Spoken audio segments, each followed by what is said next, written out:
Hello everyone, welcome back to another episode of Technologyglance. Today in this video, I am going to guide you through how you can clear history on MX Player.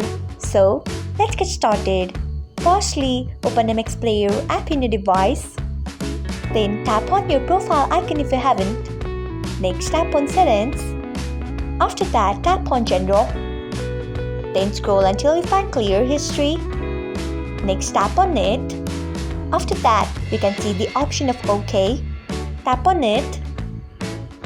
So, this is how you can clear history on MX Player. Thanks for watching. If you found this guide helpful, we would love it if you hit the thumbs up button below. We upload great new tech tutorials like this one every day. So, do not forget to subscribe to our channel and hit the bell icon so that you will never miss another update.